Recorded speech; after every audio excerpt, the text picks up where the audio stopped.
Hi there folks, my name's NovaWing24 and welcome to another little look at some of the aircraft that, one of the aircraft that is being shipped with Dovetail Games' brand new flight sim world. So we are of course here on day one of early access, and we're going to be having a look, going through a series of videos looking at all the different aircraft that ship with this title at the beginning. So without any further ado, let's jump straight into a flight here around Ashe County Regional in North Carolina. Of course, doing a beautiful springtime flight. Let's have a look at the aircraft we're going to be flying today. So we're going to be flying the Piper Seneca V. So a powerful little twin-engined aircraft from the Piper stables. This is a really zippy little twin piston engine. A couple of Continental IO 360s in it, very decent MTOL rating, and just a very high rate of climb as well, even with its at max takeoff weight. This thing can just about zoom climb for a GA aircraft, it really can. Semi-decent range, decent cruise speed as well, so yeah. We're not the fastest cruise speed in the of this selection, but still pretty damn awesome, and a decent range to boot. So, as I said, we're going to take this aircraft for a quick little spin. We're going to have a look at some of its systems, and we're going to go through and enjoy and see what we think of it. Alright, so without any further ado, let us get started.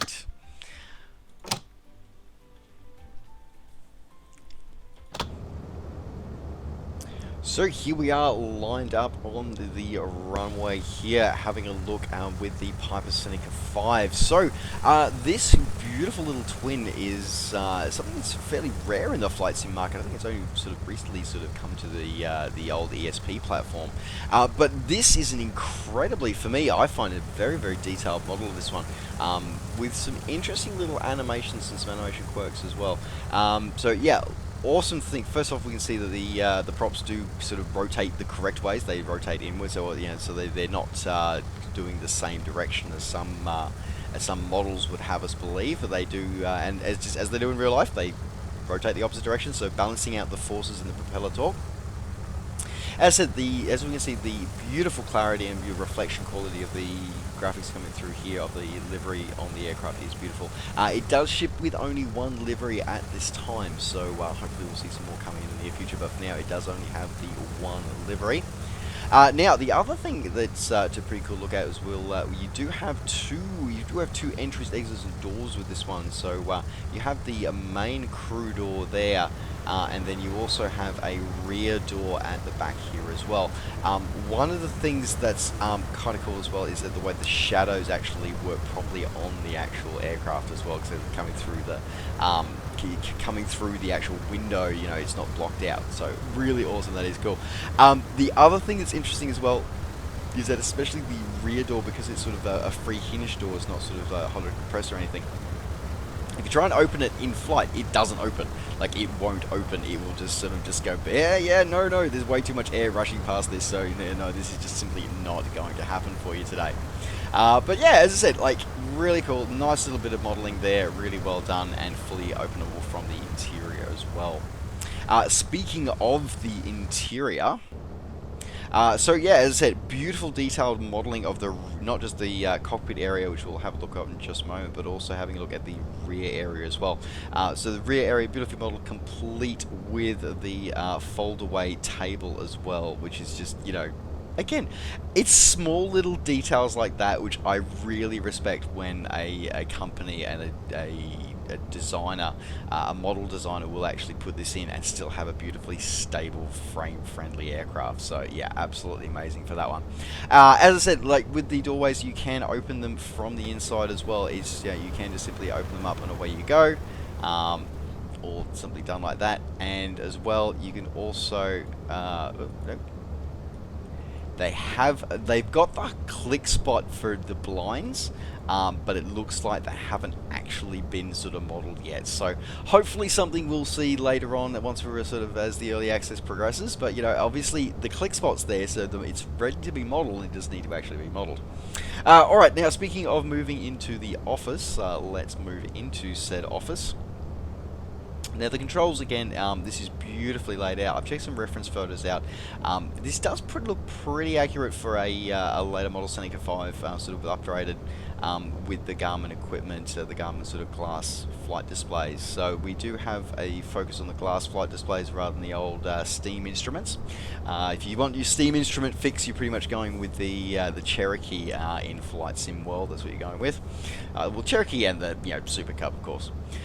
In terms of things that are actually operating, couple of little bugbears with this one, with the way it operates. Again, it's as I said, it's the functionality is all there, which is good.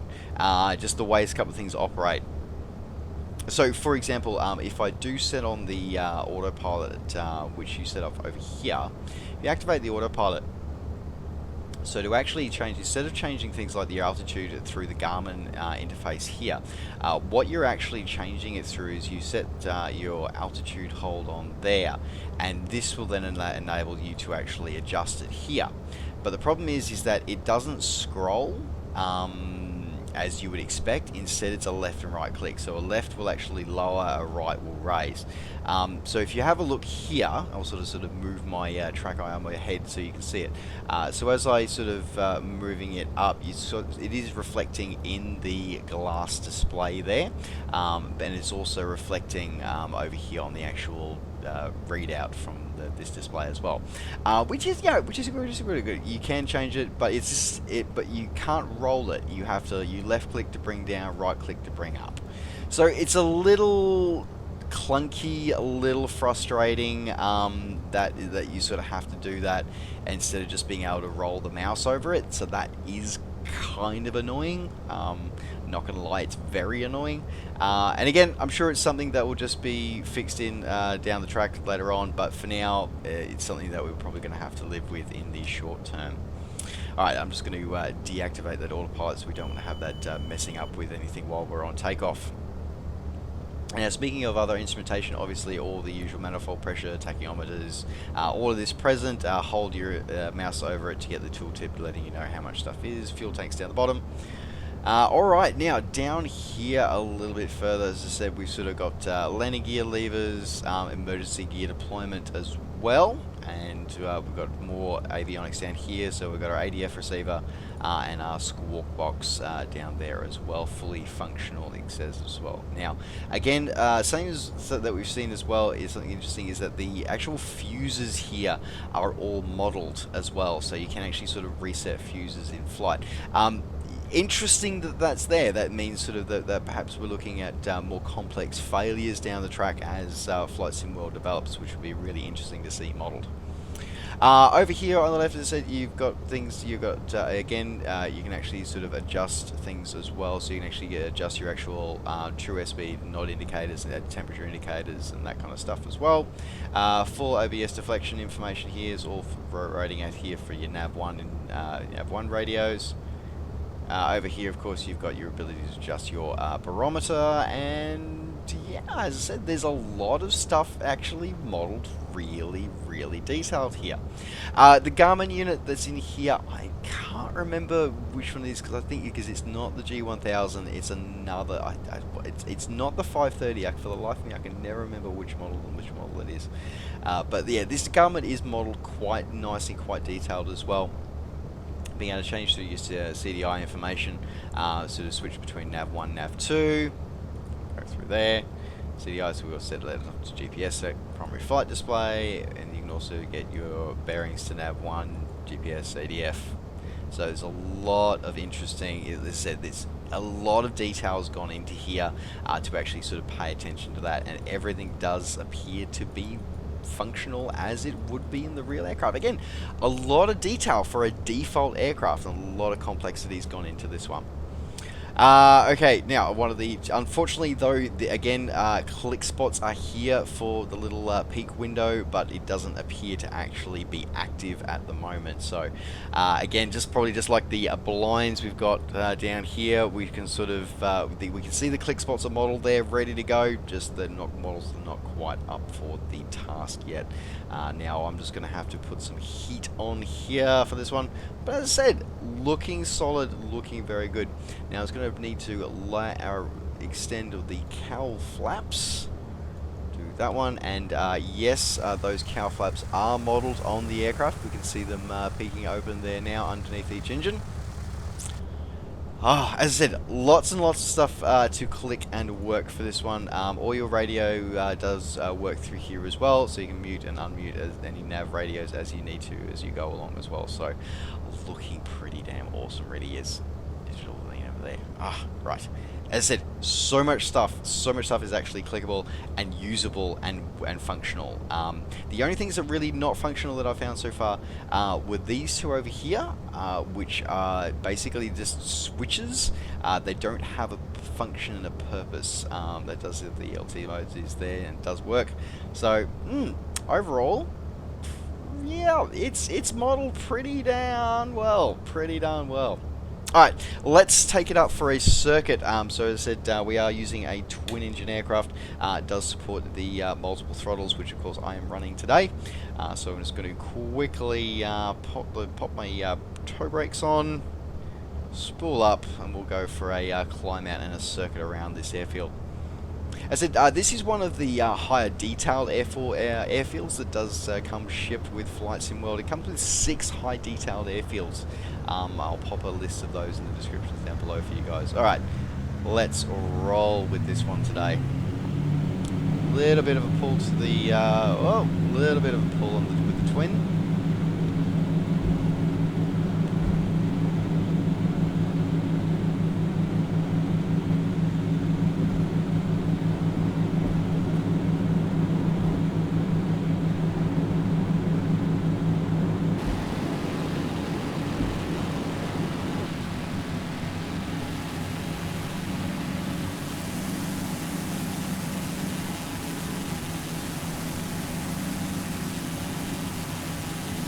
Nicely model lights with this one, of course, as well. So she does climb very quickly and very nicely, this aircraft. Very responsive. But we're not going to climb too high today. We're going to, as I said, we're going to be keeping this one probably fairly in the circuit. Just looking at this, as I said, the modelling is for the externals is absolutely amazing and pretty much faultless. I think it is pretty much faultless. Alright, we'll just back off the power a little bit. We'll do a right-hand circuit so we can head back to the airfield. Sound set wise as well, also very nice set on the sound set. So we've got the nice thrum to the engines as we go through this as well. Right-hand circuits are always a little bit more challenging, I find. And again, just enjoying the scenery of Flight Sim World at the moment. Like, it really is great. It's outstandingly done for a default scenery. As I said, complementing a lot of the Orbix FTX Global and a lot of the Flight Sim World's own unique base modelling stuff as well. Unfortunately, as I've said in the sort of some other videos that I've posted about Flight Sim World, unfortunately it looks like the nav data, although some of it is up to date, not all of it has been updated. So unfortunately, although some airports that would have been missing from the default FSX and P3D databases are available now in Flight Sim World, not all of them are so. Still's a bit of way to go with there, but again, another one of those things that Dovetail have committed to doing for the future. Maybe just they haven't quite got there yet, but they have committed to doing it for the future. Alright, let's get our first notch of flaps out.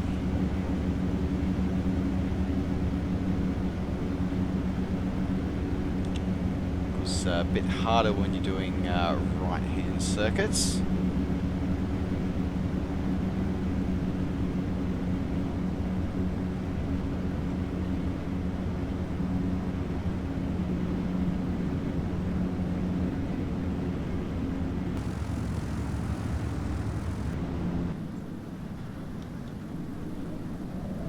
Very beautiful, smooth gear animation deployment on that one as well.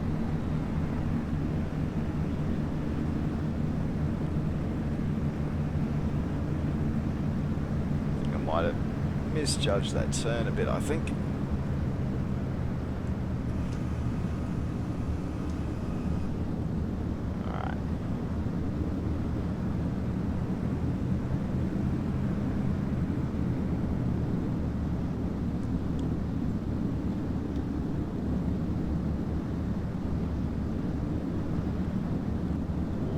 Fast on this one. She's handling, she handles very, very well as well. She sort of floats just the right amount from similar sort of Piper designs that I've found, and similar twins.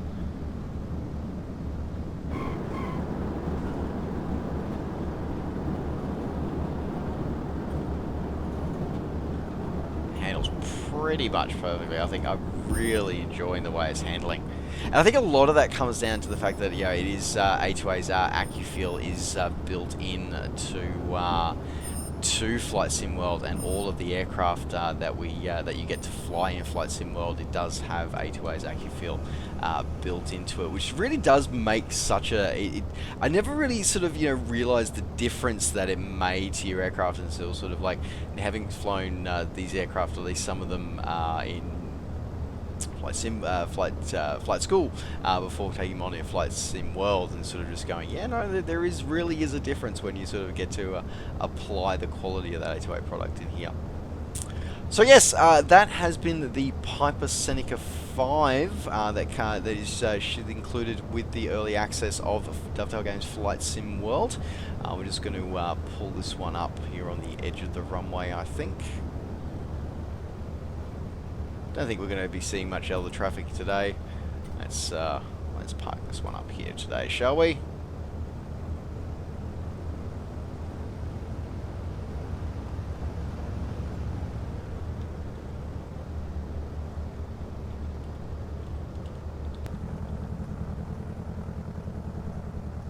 There we go, shutting everything down.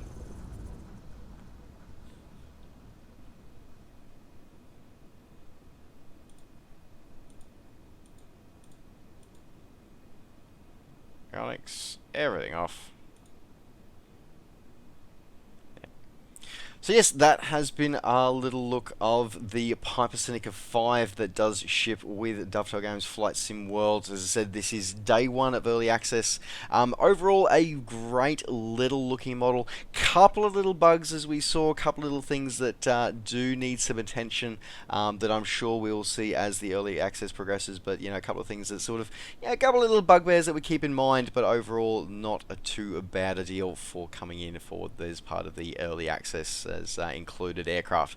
Pretty damn good quality in my opinion. Alright, well folks, thanks very much for joining me for this little look at the Piper Seneca V in Dovetail Games Flight Sim World. Don't forget as always to like the video and subscribe to the channel if you're enjoying these videos and want to see more.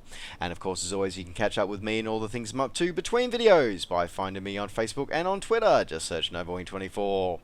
Alright folks, thanks very much for watching. Take care, safe skies to all, and we'll see you next time. Bye for now.